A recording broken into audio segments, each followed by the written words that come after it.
O grito rasgou a casa como uma lâmina atravessando seda. Ele está preso.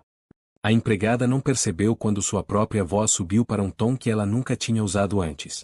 Não percebeu porque, naquele instante, tudo o que existia no mundo era o som abafado vindo de dentro da lavanderia. Um som irregular, metálico, interrompido por pequenos golpes desesperados contra o vidro espesso da máquina industrial. Ela correu. O piso de mármore estava frio sob seus pés, mas o frio não alcançava o que queimava dentro do peito. Quando virou o corredor e entrou na lavanderia, a cena se apresentou inteira, brutal, impossível de desver. Dentro da máquina de lavar, visível através do vidro redondo que já começava a embaçar, estava o menino. Pequeno demais. Quieto demais. Vivo demais para estar ali. O tambor girava lentamente, com uma crueldade quase consciente, enquanto a água subia. Primeiro cobriu os tornozelos, depois os joelhos, depois a barriga frágil. As mãozinhas batiam no vidro em movimentos descoordenados, como se o corpo ainda não tivesse aprendido a obedecer ao pânico que já dominava os olhos. A empregada se lançou contra a máquina e puxou a porta com força. Nada. Trancada.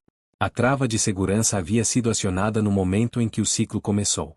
Seus dedos correram pelo painel, apertando botões sem lógica, sem pensar, guiados apenas pelo desespero. O visor vermelho piscava números indiferentes. Tempo restante. Água entrando. Processo em andamento. Por favor, ela disse, sem perceber que falava em voz alta. Por favor, para. Mas a máquina não parou. Foi então que ela percebeu que não estava sozinha. A menos de 2 metros dali, parada como se observasse um quadro pendurado na parede, estava a madrasta. Os braços cruzados, o corpo relaxado, o rosto sereno demais para aquela cena. Não havia pressa, não havia susto, não havia qualquer sinal de urgência. Apenas observação. Ele está preso, a empregada repetiu, virando-se para ela. Ele vai se afogar. Abre isso agora. A mulher inclinou a cabeça levemente, como quem avalia algo curioso. Seus olhos não estavam no menino. Estavam na empregada. Calculando. Medindo. Volte para o seu lugar, disse, com a voz baixa, controlada. Isso não é problema seu. Aquelas palavras não caíram no chão. Elas entraram na pele. A empregada sentiu algo se quebrar dentro do peito, algo que não tinha nome, algo que vinha sendo trincado há anos. Anos de silêncio. Anos de engolir humilhação. Anos de aceitar ordens que doíam mais do que deveriam. Mas nada daquilo se comparava ao som que vinha de dentro da máquina. Um choro curto, interrompido pela água que já alcançava o peito do menino. A empregada voltou a bater no vidro, agora com a lateral do punho. 1 vez. 2. 3. A dor subiu pelo braço, mas não importava. Nada importava além daquele corpo pequeno sendo balançado pelo tambor lento, enquanto o nível da água continuava a subir. Desliga, ela gritou. Desliga agora. A madrasta não se moveu. O silêncio dela era mais alto do que qualquer grito. A água chegou ao pescoço do menino. Os golpes no vidro ficaram mais fracos. Os movimentos, mais lentos. Como se o corpo estivesse desistindo antes da mente. Foi naquele segundo, com o tempo se dobrando sobre si mesmo, que a empregada entendeu que ninguém ali iria ajudar. E que, se algo fosse feito, teria que ser por ela. O corpo da empregada se moveu antes que o pensamento conseguisse acompanhá-lo. Não houve plano, não houve cálculo, não houve tempo para medir consequências. Houve apenas a certeza brutal de que, se ela ficasse parada mais um segundo, aquela criança morreria diante de seus olhos. Ela olhou ao redor da lavanderia como quem procura ar no fundo do mar. Prateleiras alinhadas com produtos caros, embalagens bonitas, detergentes importados que custavam mais do que o que ela ganhava em uma semana inteira. Nada ali servia. Nada ali pesava o suficiente. Nada ali era capaz de deter aquela máquina. Atrás dela, a madrasta finalmente se mexeu. Um passo curto, lateral, posicionando o corpo exatamente entre a empregada e o painel de controle. Nem pense nisso, disse, agora com a voz um pouco mais firme. Se você tocar nessa máquina, eu chamo a polícia. A ameaça veio limpa, sem emoção, como quem lê um aviso impresso. A empregada sentiu o sangue subir ao rosto. Não era medo. Era algo mais antigo, mais denso. Era a soma de todas as vezes em que ela havia abaixado a cabeça porque precisava do trabalho. De todas as vezes em que fingiu não ouvir insultos porque precisava mandar dinheiro para casa. De todas as vezes em que engoliu o choro porque não podia se dar ao luxo de perder nada. Ela avançou um passo. Ele é só um bebê, disse, com a voz quebrada. Ele não tem culpa. A madrasta sorriu. Um sorriso pequeno, quase imperceptível, mas real. Um sorriso que não combinava com o cenário, nem com o som da água, nem com o desespero no ar. E você não tem direitos aqui, respondeu. Lembre-se disso. Aquelas palavras foram escolhidas com cuidado. Cada uma era uma lâmina. A água dentro da máquina cobriu o queixo do menino. O choro cessou de repente, substituído por um silêncio que parecia errado demais. As mãozinhas agora apenas flutuavam, abrindo e fechando os dedos devagar, como se tentassem agarrar algo invisível. A empregada sentiu o mundo desacelerar. Ela avançou de novo, mas desta vez não foi rápida o suficiente. A madrasta estendeu o braço, bloqueando o caminho, o olhar agora afiado, atento, pronto para reagir. Eu ligo agora, disse, erguendo o telefone. E digo exatamente o que eu quiser. O aparelho já estava na mão dela quando a empregada ouviu passos no corredor. Uma criança apareceu na porta da lavanderia. Pequena demais para entender tudo, velha demais para não entender nada. Os olhos arregalados, vermelhos, cheios de um medo que não pertencia a alguém daquela idade. Para, a menina disse, quase sem voz. Por favor. Ela correu até a empregada e se agarrou às pernas dela com força, como se aquilo fosse a única coisa sólida em um mundo que estava desmoronando. Ela disse que ia fazer ele sumir, a menina chorou. Ela disse. A madrasta olhou para a criança como se estivesse olhando para um erro de cálculo. Algo que não deveria estar ali. Saia daqui, disse, fria. Isso não te diz respeito. Mas dizia. Dizia porque aquele menino dentro da máquina era o irmão dela. Dizia porque ela já tinha visto aquele olhar antes. Dizia porque, no fundo, ela sabia que o que estava acontecendo não era um acidente. A empregada olhou da criança para a máquina. A água agora cobria completamente o rosto do menino. O corpo pequeno flutuava sem resistência, batendo de leve nas paredes de metal a cada giro lento do tambor. Não havia mais tempo. Não havia mais espaço para medo, para leis, para documentos, para ameaças. Havia apenas uma escolha. A empregada empurrou a madrasta com o ombro. Não com ódio, não com violência calculada, mas com a força crua de quem não aceita assistir uma morte. A mulher tropeçou para trás, surpresa, batendo contra a parede de azulejos brancos. O que você pensa que está fazendo? A madrasta gritou, agora com a voz alterada. Você enlouqueceu? A empregada não respondeu. Seus dedos já estavam sobre o painel, apertando botões ao acaso, procurando desesperadamente qualquer comando que interrompesse aquele ciclo. O visor continuava piscando números vermelhos, indiferente. A máquina não parou. Atrás dela, a madrasta já estava com o telefone novamente na mão. Polícia, disse, mudando instantaneamente o tom. Agora soava trêmula, assustada, perfeita. Minha empregada me atacou. Ela está fora de controle. Tenho medo do que ela possa fazer com as crianças. Se você ainda está respirando depois dessa cena, fica comigo. O que acontece a seguir muda tudo. O som da palavra polícia caiu no ar como um veredicto. Não era apenas uma ameaça. Era a lembrança de tudo que a empregada carregava desde o primeiro dia naquela casa. Documentos que não tinha. Direitos que nunca lhe explicaram. Medos que aprenderá a engolir em silêncio. Ela se virou lentamente para a madrasta. O telefone estava encostado no ouvido da mulher. A postura agora era outra. Ombros levemente curvados, rosto pálido, a respiração curta de quem encenava desespero com perfeição. Era uma transformação assustadora. A mesma pessoa que, segundos antes, observava um bebê se afogar com frieza, agora parecia uma vítima indefesa. Ela está agressiva, dizia ao telefone. Quebrou coisas, está gritando, tenho medo. A empregada sentiu o estômago se revirar. Ela olhou para o chão. Água escorria da máquina, formando uma poça que avançava lentamente pelo piso. Dentro do tambor, o corpo do menino flutuava imóvel. Pequeno. Silencioso. Pesado demais para alguém tão pequeno. Ela deu um passo em direção à máquina. Desliga isso, disse, com a voz baixa, quase irreconhecível. Agora. A madrasta cobriu o telefone com a mão e sorriu. Não havia alegria ali. Havia vitória. Você deveria ter ficado no seu lugar, respondeu. Agora você perdeu tudo. A empregada sentiu o sangue pulsar nos ouvidos. Não ouvia mais direito. Não sentia mais o chão sob os pés. Tudo parecia distante, como se estivesse observando a própria vida de fora. Foi quando algo dentro dela mudou. Não foi coragem. Coragem é uma palavra bonita demais para o que aconteceu. Foi necessidade. Foi instinto. Foi a recusa absoluta de aceitar aquele final. Ela correu até o armário de utilidades no canto da lavanderia. Abriu a porta com força, fazendo frascos de produtos caírem e rolarem pelo chão molhado. Suas mãos varreram as prateleiras sem cuidado, derrubando tudo que encontravam. Nada. Nada pesado. Nada que resolvesse. Então ela viu. Um martelo pequeno, esquecido no fundo da prateleira, usado para pendurar quadros. Não era grande. Não era forte. Mas era tudo o que havia. Ela o agarrou. Quando se virou, a madrasta já estava no meio do caminho, bloqueando a máquina com o próprio corpo. Se você quebrar isso, disse, apontando para o vidro, você vai pagar. Cada centavo. E depois vai pagar com a sua liberdade. A empregada ergueu o martelo. As mãos tremiam, mas não recuaram. Saia da frente. Ou o quê? A madrasta respondeu, inclinando a cabeça. Vai me bater?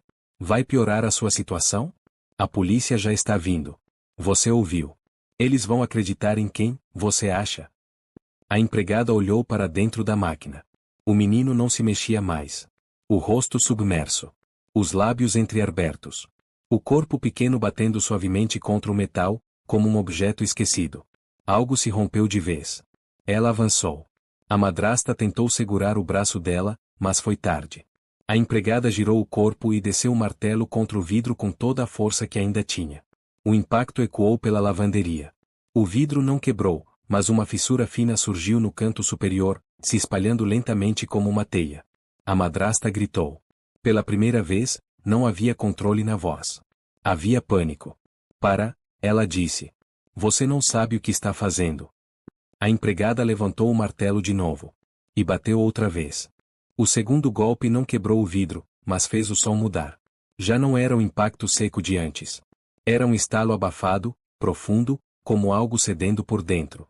A fissura se espalhou, ramificando-se em linhas finas que se cruzavam como nervura sob a superfície espessa. A empregada bateu de novo. E de novo. Cada golpe arrancava um som diferente da máquina, um gemido metálico misturado ao barulho da água agitada. Seus braços queimavam. Os nós dos dedos doíam. Mas ela não sentia dor. Sentia urgência. Atrás dela, a madrasta avançou. Não para ajudar. Para impedir. Ela agarrou o ombro da empregada com força, as unhas cravando no tecido molhado.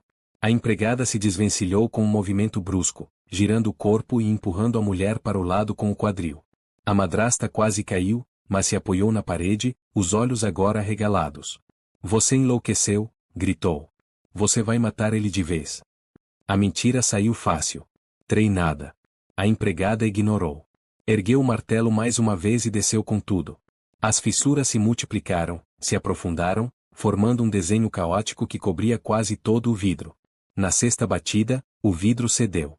Não explodiu em estilhaços como nos filmes. Ele rachou. Um pedaço inteiro se soltou com um som molhado e pesado, caindo para dentro do tambor. A água jorrou pela abertura, inundando o chão, encharcando as pernas da empregada, espalhando-se pela lavanderia. Ela largou o martelo e enfiou o braço pela abertura irregular sem pensar na lâmina invisível do vidro quebrado. Sua mão encontrou o corpo do menino. Frio. Muito frio. Ela o puxou para fora com cuidado desesperado, como se estivesse lidando com algo frágil demais para existir naquele mundo. O corpo pequeno estava pesado de água. Os lábios azulados. Os olhos fechados. Ela o deitou no chão. Silêncio. A empregada encostou o ouvido no peito dele. Nada. Nenhum som. Nenhum movimento. Foi nesse instante que o mundo pareceu parar de girar. Se você ainda está aqui depois dessa cena, é porque algo em você também se recusa a aceitar esse fim. A empregada posicionou as mãos pequenas sobre o peito do menino e começou as compressões. 1, 2, 3. Ela não tinha treinamento. Não tinha certeza. Tinha apenas a memória de um vídeo assistido meses atrás, quando temeu perder alguém que amava. Ela contou em silêncio. Empurrou. Respirou por ele. Tentou de novo. Nada.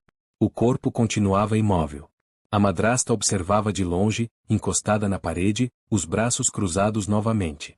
Havia algo estranho na quietude dela. Não era choque. Não era culpa. Era expectativa. Já acabou, disse, por fim. Você só piorou tudo. A empregada não respondeu. Ela apertou mais forte. Soprou ar nos pulmões pequenos outra vez. Seu peito subia e descia rápido demais, mas o do menino continuava parado.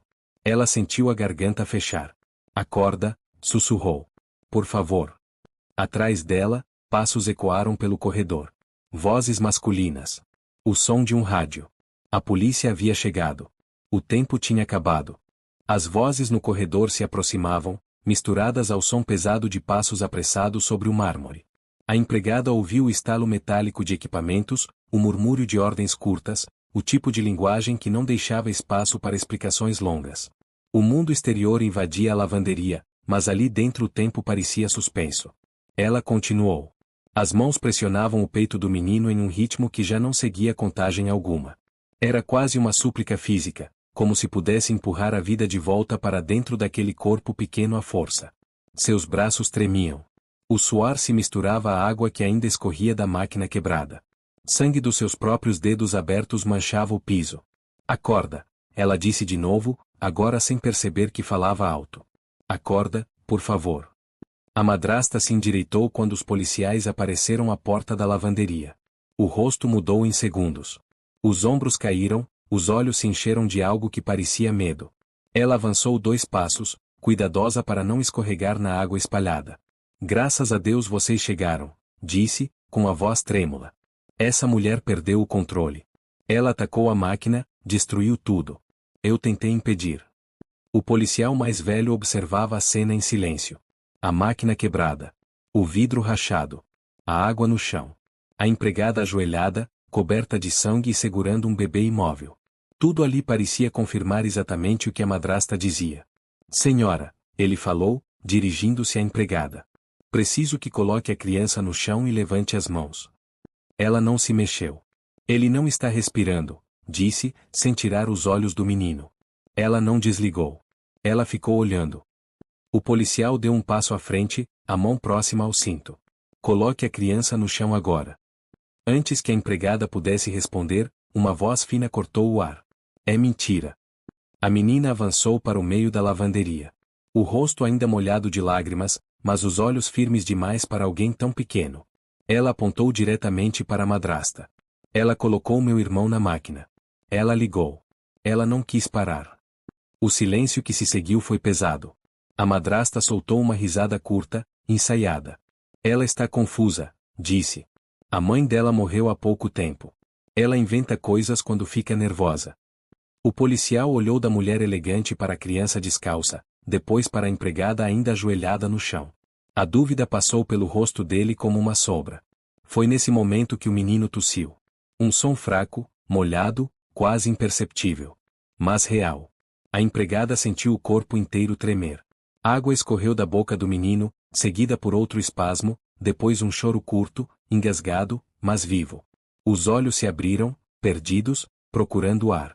Ela virou o corpo dele de lado, segurando com cuidado, enquanto o choro ganhava força.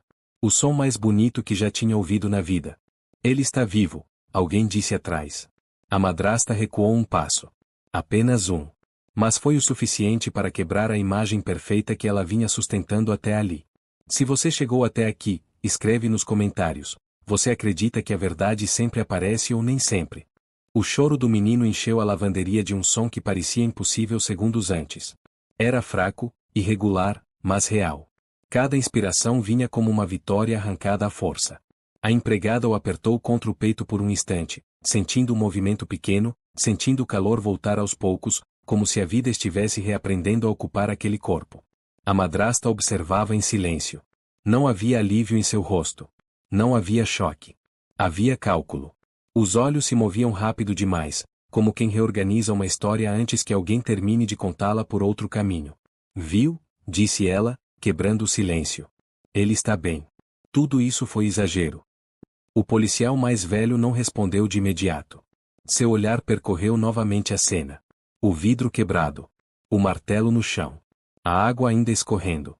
A criança chorando nos braços de uma mulher exausta. Algo ali não se encaixava perfeitamente. Chamem uma ambulância, disse ao parceiro mais jovem. Agora. A madrasta se apressou em falar. Não é necessário. Ele só se assustou. Crianças são assim. O policial a ignorou. A menina continuava parada no meio da lavanderia, os punhos cerrados, o corpo tenso como se esperasse que alguém tentasse levar o irmão de volta. Quando a ambulância foi mencionada, ela respirou fundo pela primeira vez desde que tudo começara. Ela sempre faz isso, disse, de repente. A voz não era alta, mas era firme. Ela espera ninguém olhar. Todos se viraram para ela. A madrasta estreitou os olhos. Cale a boca. A menina não calou. Ela tranca portas. Esconde coisas. Diz que ninguém vai acreditar em mim. As palavras saíam rápidas agora, como se estivessem presas há tempo demais. Ela disse que se eu contasse, eu ia acabar como minha mãe. O ar ficou pesado. O policial mais velho olhou para a madrasta. Pela primeira vez, o tom dele mudou. Não era mais neutro. Era cauteloso. Atento. Senhora, disse. Vamos precisar esclarecer algumas coisas. A madrasta cruzou os braços, recompondo a postura. Isso é absurdo.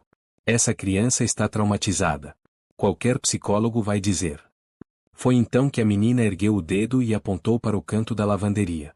Tem câmeras. O gesto foi simples. Mas o efeito foi imediato. Todos olharam para o alto. No canto superior da sala, quase invisível contra o teto claro, havia uma pequena câmera. A luz vermelha piscava suavemente, indiferente ao caos. O rosto da madrasta perdeu a cor. Isso não está funcionando, disse rápido demais. Ainda não foram instaladas. Mentira, respondeu a menina. Meu pai mandou instalar semana passada. Ele disse que podia ver tudo pelo celular.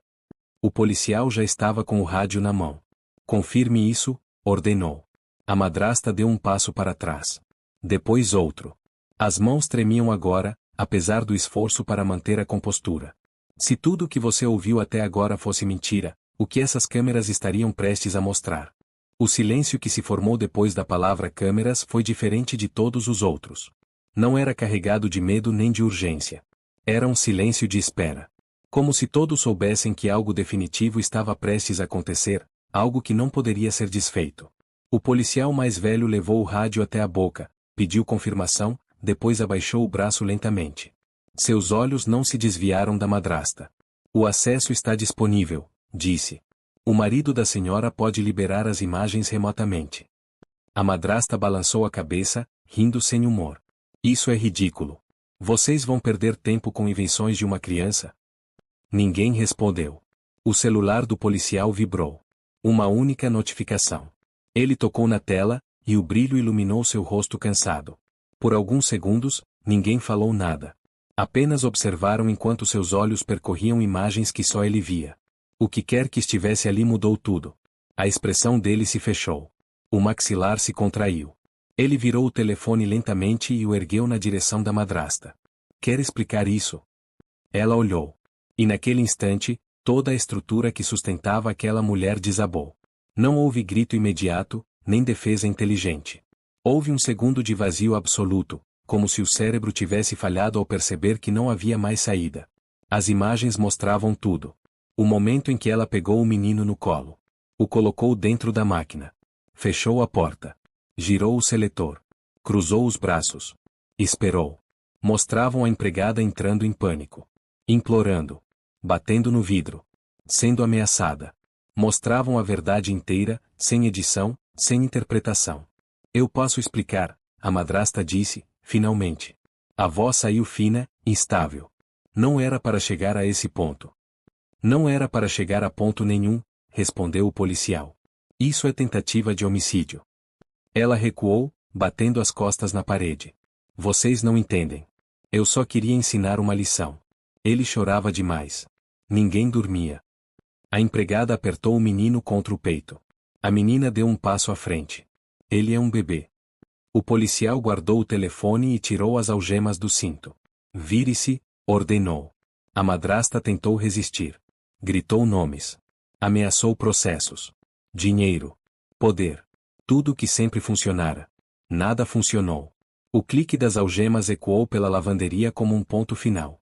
A madrasta foi levada para fora da lavanderia entre dois policiais, ainda gritando, ainda tentando rearrumar a história com frases soltas e acusações que já não encontravam eco. Sua voz foi se perdendo pelo corredor, dissolvendo-se na casa que até poucos minutos antes parecia protegê-la de tudo. Quando o silêncio voltou, ele não trouxe paz. A empregada permaneceu ajoelhada no chão, o menino aninhado contra o peito, respirando com dificuldade, mas respirando. Cada movimento pequeno do corpo dele era uma confirmação frágil de que a vida ainda estava ali, lutando para se firmar. A ambulância chegou minutos depois, mas para ela pareceu uma eternidade. Os paramédicos entraram com passos firmes, avaliando rapidamente a cena, fazendo perguntas curtas, profissionais. Um deles se ajoelhou ao lado da empregada e tocou de leve o braço dela. Precisamos examiná-lo, disse com cuidado. Agora. Ela hesitou. Não por desconfiança. Por medo de soltar. O menino havia escorregado da morte por centímetros, e entregá-lo, mesmo para ajudar, parecia impensável. Os braços dela estavam rígidos, travados em torno daquele corpo pequeno, como se tivessem vontade própria. Ele quase morreu, sussurrou. Ela ficou olhando. O paramédico assentiu. Eu sei. Mas agora ele precisa de oxigênio, de exames. Você salvou ele. Deixa a gente continuar. Ela respirou fundo, sentindo o peso das palavras. Lentamente, como quem solta algo precioso demais, afrouxou os braços e permitiu que o menino fosse colocado na maca. Cobertores térmicos envolveram o corpo dele. Monitores começaram a apitar em um ritmo constante. A menina observava tudo em silêncio, parada ao lado da parede, os olhos grandes demais para o rosto pequeno. Quando a maca passou por ela, segurou a mão do irmão por um instante, como se precisasse confirmar que ele ainda estava ali. Ele vai ficar bem? Perguntou, quase sem voz. Vai, respondeu a paramédica. Mas precisamos cuidar. Enquanto a ambulância era preparada, o policial mais velho se aproximou da empregada. Tirou o boné, segurando-o com as duas mãos. Eu quase errei hoje, disse. Quando vi você com o martelo, coberta de sangue, eu assumi coisas. E quase fiz a coisa errada. Ela não respondeu. Pessoas como você, ele continuou, são sempre as primeiras a serem julgadas. E quase sempre as últimas a serem ouvidas. Ele estendeu a mão. Depois de um segundo, ela apertou. Não porque tudo estivesse resolvido, mas porque naquele momento o gesto significava algo maior do que desculpas. A ambulância partiu com o menino. A empregada entrou logo atrás, sentando-se ao lado da maca, observando o sobe e desce pequeno do peito dele, como se precisasse memorizar cada respiração. No vidro traseiro, ela viu a menina entrando no carro da patrulha, olhando para trás, acenando. Ela acenou de volta. O som do motor encobriu o resto. Mas a história ainda não tinha terminado. O interior da ambulância era estreito e iluminado demais. A luz branca fazia tudo parecer mais real do que a mente da empregada conseguia suportar naquele momento. O cheiro de desinfetante misturava-se ao som regular do monitor cardíaco, um bip constante que se tornará a única coisa capaz de manter seus pensamentos alinhados. Ela não desviava os olhos do menino. O corpo pequeno estava envolto em cobertores térmicos, fios presos ao peito, uma máscara de oxigênio cobrindo parcialmente o rosto. Cada vez que o monitor apitava, ela respirava junto, como se dependesse disso para continuar existindo. A paramédica sentou-se à frente dela, conferindo sinais vitais com movimentos rápidos, experientes. Ele aspirou água, explicou. Vamos observar por pelo menos 24 horas. Pode haver complicações tardias. A palavra complicações caiu como um peso novo. Ele corre risco? A empregada perguntou, a voz baixa, rouca. Agora não, respondeu a paramédica com honestidade. Mas precisamos ter certeza. Ela assentiu, apertando as mãos uma contra a outra para conter o tremor. Olhou para os próprios dedos. As unhas quebradas. Pequenos cortes ainda sangrando. Marcas de uma decisão que não poderia ser desfeita. A ambulância fez uma curva brusca, e por um segundo ela sentiu o corpo ser lançado para o lado. Instintivamente, estendeu a mão para proteger o menino, esquecendo-se de que ele estava preso à maca. O gesto saiu automático. Maternal. Verdadeiro. Foi então que ela percebeu algo que ainda não tinha tido tempo de sentir. Culpa. Não por ter quebrado a máquina. Não por ter empurrado a madrasta. Mas pelo pensamento rápido, quase involuntário, que passará por sua mente minutos antes, quando ouvirá a palavra polícia. Um pensamento vergonhoso, humano, que sussurrara que talvez fosse melhor não se envolver. Ela fechou os olhos por um instante. Se tivesse escutado aquele pensamento, o menino estaria morto. A ambulância desacelerou e finalmente parou. Portas se abriram. Vozes diferentes, passos apressados, mãos firmes assumindo o controle. O menino foi levado para fora, e ela o seguiu, sentindo as pernas fracas, mas funcionando por pura teimosia. No corredor do hospital, paredes claras demais refletiam tudo. O choro distante de outra criança. O som de um carrinho metálico sendo empurrado. Um médico que falava rápido demais. Pulmões, ouviu alguém dizer. Radiografia. Ela ficou parada por um momento, sem saber onde colocar as mãos, para onde olhar, até que alguém tocou seu ombro. Era a menina. Ela havia chegado com o policial e agora estava ali, menor do que nunca naquele espaço grande demais. O uniforme da escola estava amarrotado, o cabelo preso de qualquer jeito. Ele vai ficar bem? Perguntou de novo. A empregada se abaixou à altura dela. Olhou direto nos olhos da menina e respondeu com a verdade possível. Ele está vivo. E isso é o que importa agora. A menina assentiu, como se aquilo fosse suficiente para se segurar por enquanto. Depois se aproximou e abraçou a empregada com força, enterrando o rosto no ombro dela. Um abraço que não pedia nada, apenas existia. Horas depois, quando o médico finalmente saiu da sala de exames, o cansaço já tinha tomado conta de tudo. O homem tirou a máscara, respirou fundo e sorriu de leve. Ele vai ficar bem, disse. Vocês chegaram a tempo. A empregada sentiu as pernas cederem. Precisou se apoiar na parede para não cair. A menina sorriu pela primeira vez naquela noite.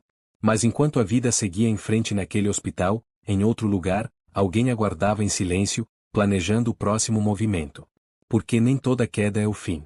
3 meses se passaram sem que a empregada percebesse exatamente quando o tempo voltou a correr de forma normal. Nos primeiros dias, tudo ainda parecia suspenso, como se a realidade estivesse andando com cuidado ao redor dela, esperando que estivesse pronta para ser tocada de novo. Ela estava.